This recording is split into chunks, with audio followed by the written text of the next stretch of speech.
खुलुमबाय बियो बड'लेण्ड इंखं टेलिभिजन दिनैनि रादाबखौ फरायदों आं बिबारि बसुमतारिया। दिनैनि गाहाय रादाबाव दं गिबि मन्थ्रिया एमएलए माजेन्द्र नार्जारिनि मांखरसालियाव बिबार बावफैदों।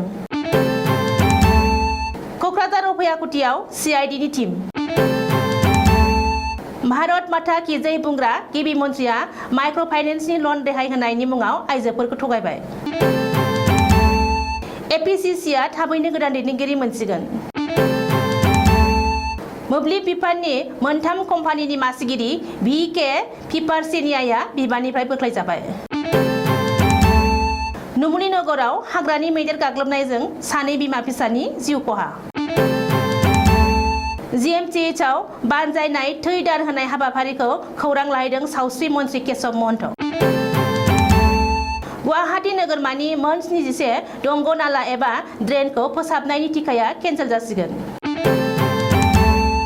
GMCHनि मोखाङाव रडालि ड्राग्स मुंनि फार्मासिया नकल पेसमेकार फाननानै जेंनायाव गोग्लैदों। दिनै सुजान सिंह राजपुतनि थैनाय सान। सनु सुदआ IASनि थाखाय प्रि कचिं स्कलारशिप होगोन।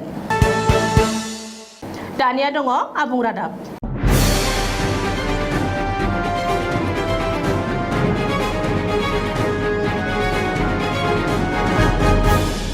थांनाय 22 मे खालारखालि कभिडनि गाग्लोबनायाव अबथिरा जिउ गोमानाय गसाइगाव बियाबनि गागि MLA माजेन्द्र नार्जारि आरो तामुलपुरनि MLA लेहराम बर'नि न'आव रबिबारखालि थांना खौरां लाहैदों आसामनि गिबि मन्थ्रि डक्टर हिमन्त बिश्व शर्माया। गिबियाव गिबि मन्थ्रिया गसाइगावनि MLA माजेन्द्र नार्जारिनि न'आव नुजाथिहैग्रोयो आरो रुंसारि माजेन्द्र नार्जारिनि मांखरसालियाव बिबार बावना मान होनायजों लोगोसे नखरनि सोद्रोमाफोरजों गेबेङै सावरायनानै दुखु सुखुआव बाहागो लाफायो। मिथिनो हानाय बादिब्ला फैबाय थानाय समफोराव रुंसारि माजेन्द्र नार्जारिनि नखराव रांखान्थियारि जेंनाया गोग्लैनो गोनां जायोब्ला आसाम सोरखारनिफ्राय मदद होनाय जागोन होनना गिबि मन्थ्रिया माजेन्द्र नार्जारिनि नखरनि सोद्रोमाफोरनो खोथा होलाङो। मख'नो गोनांदि माजेन्द्र नार्जारिनि नखराव दावबायनायाव गिबि मन्थ्रिजों लोगोसे बाहागो लादोंमोन BTCनि गाहाय प्रमद बर', सानजा क'क्राझारनि MLA लरेन्स इस्लारि, सोनाब क'क्राझारनि MLA रबिराम नार्जारि आरो BTCनि गोबांसा दैदेनगिरि सोद्रोमाफोरा। गिबि मन्थ्रिया प्रमद बर'खौ लोगोआव लाना माजेन्द्र नार्जारिनि न'निफ्राय फैनानै तामुलपुराव लेहराम बर'नि न'आव नुजाथिहैना खौरां लाहैयो होनना मिथिनो हादों। क'क्राझार जिल्लानि अभयाकुटि गामियाव दिनै CID टीमनि आगान। थांनाय सुक्रुबारखालि अभयाकुटि गामिनि समायना राभा आरो रबिता राभा मुंनि सानै उन्दै बैसोनि हिन्जावसाया फांसे दंफाङावनो गोदोनायाव दौलें लागायना जिउ फोजोबना लानाय जाथायखौ CIDआ नायबिजिरनो जागायबाय। मिथिनो हानाय बादिब्ला CIDनि SP K सयकियानि दैदेननायाव फरेनसिक साइन्स लेबरेटरिनि एक्सपार्ट डक्टरफोरनि टीमआ दिनै अभयाकुटि गामियाव दावबायफैयो आरो सानै उन्दै हिन्जावसाया जिउ फोजोबना लानाय जाथायसालियाव थांना नायबिजिरनायखौ जागायो। मख'नो गोनांदि समायना राभा आरो रबिता राभा मोना जिउ फोजोबना लानाय जाथायखौ नखरनि सोद्रोमाफोरजों लोगोसे ओनसोलनि रायजो राजाफोर आरो गुबुन गुबुन आफादफोरा गनायनानै लानो हायाखै। बे समावनो आसामनि गिबि मन्थ्रि डक्टर हिमन्त बिश्व शर्मा, BTCनि गाहाय प्रमद बर' मोना रबिबारखालि दुखुथिया नखराव थांनानै खौरां लाहैयो आरो गिबि मन्थ्रिया जाथायनि सायाव गोख्रों नायबिजिरनो बिथोन होयो। गिबि मन्थ्रिया रबिबारखालि नायबिजिरनो बिथोन होनायनि उनाव दिनै CIDनि मोनसे टीमआ अभयाकुटि गामियाव थांनानै नायबिजिरनायखौ जागायो। भारत माता की जय बुंग्रा आसामनि गिबि मन्थ्रिया माइक्र' फाइनेन्सनि लन रेहाय होनायनि मुङाव रायजोनि लाख लाख आइजोफोरखौ थगायबाय।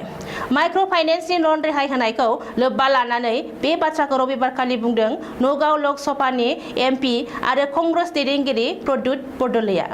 बिसायख'थिनि सिगां सिगां रायजोनि गासैबो आइजोफोरनि माइक्र' फाइनेन्सनि लनखौ रेहाय खालामनो रादाय होनानै फिन गोहोआव फैनाय उनाव BJPआ लाख लाख आइजोफोरखौ थगायबाय होननानै प्रद्युत बरदলৈआ गिबि मन्थ्रि डक्टर हिमन्त बिश्व शर्मानि हेंथायै गोख्रों नजर होदों।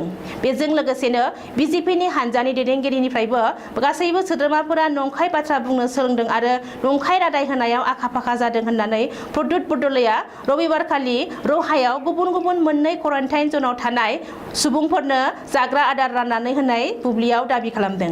मख'नो गोनांदि माइक्र' फाइनेन्सनि लन रेहाय होनायनि सायाव सोरखारा माखासे गाइडलाइन फोसावनायनि उनावनो रायजो नाङै दुंहाव थासारि सोमजिदों आरो सरासनस्रा रायजो राजाफोरनि गेजेराव खुद्रिनाय सोमजिदों। ओरैहाय कभिडनि प्रट'कल मानिनानै मेट्रिक आरो एचएस जोबथा आनजादखौ खुंनो थाखायबो सोलोंथाइ बिफानखौ खावलायदों प्रद्युत बरदलैया। आसाम प्रदेश कंग्रेस कमिटि सुंद'यै एपीसीसीआ थाबैनो गोदान आफादगिरि एबा दैदेनगिरि मोनसिगोन। रिपर्ट बादिब्ला देग्लायनि आसाम बिधानसभा बिसायख'थिजों लोगोसे लान्थ्रियै मोननै नङा मोनथाम बिसायख'थियाव गाज्रियै जेननायनि उनाव आसाम प्रदेश कंग्रेस कमिटिखौ दैदेननो थाखाय गोदान आफादगिरि थिसननो लाहार फाहार खालामदों कंग्रेसनि हाइकमान्डआ। मिथिनो हानाय बादिब्ला नगावनि एमपि प्रद्युत बरदलैखौ एपीसीसीनि गोदान आफादगिरि थिसननो लाहार फाहार खालामदों कंग्रेसआ।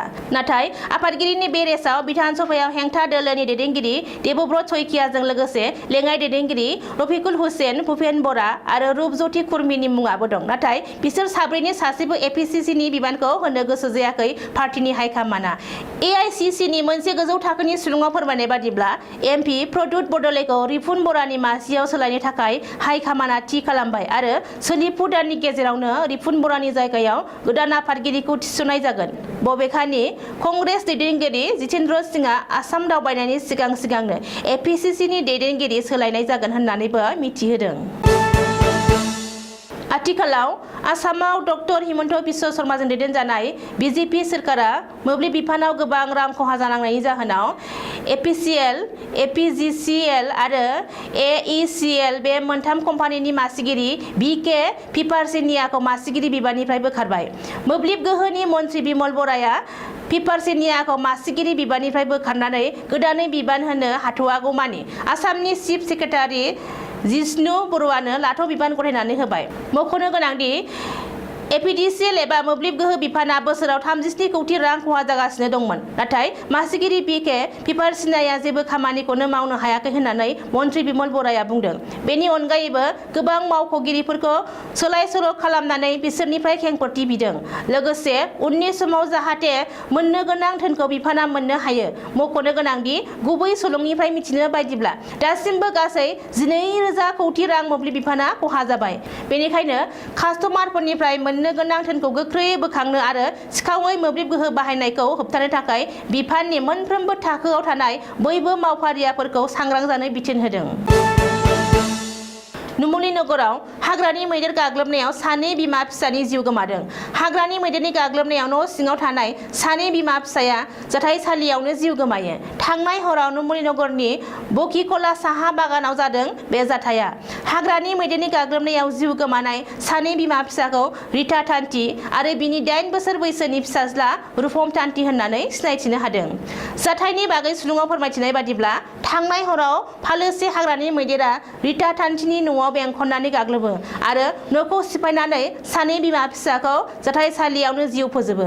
मख'नो गोनांदि बे ओनसोलाव गोलाव समनिफ्रायनो हाग्रानि मैदेर आरो सुबुंनि गेजेराव दावहा सोलिबोगासिनो दं। दिनै 14 जुन बुहुमनां थै दान होनाय सान। बुहुमनां थै दान होनाय सानखौ लोब्बा लाना रायजो नाङै गुबुन गुबुन जायगायाव थै दान होनाय हाबाफारि बानजायदों सावस्रि बिफाना।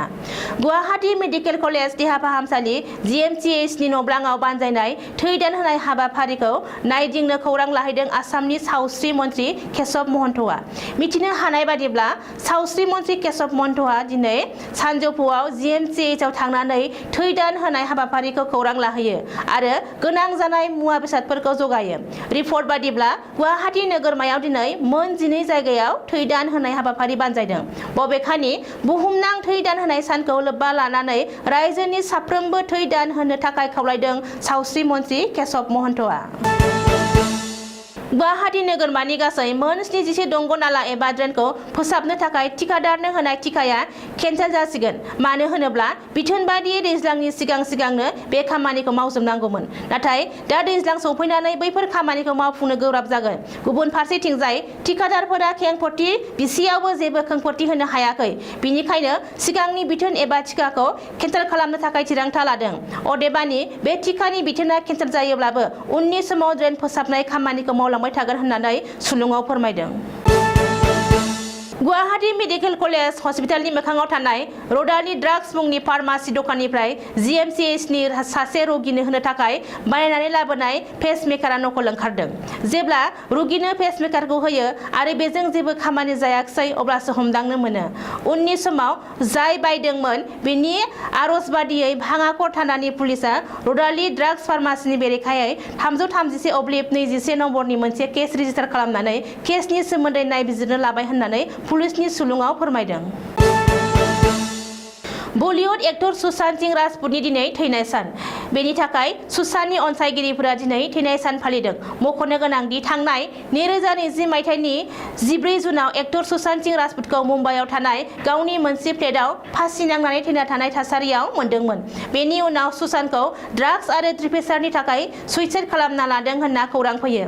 नाथाय सुशांतनि अनसायगिरिफोरा बेखौ सुइसाइड होनना गनायना लानो गोब्राब मोनदों आरो दिनैसिमबो बेखौ मार्डार होनना फोथायो। मख'नो गोनांदि दिनैसिम पुलिस आरो CBIआ सुशांत सिंह राजपूतनि थैनायनि थार जाहोनखौ संदानजोबनो हायाखै।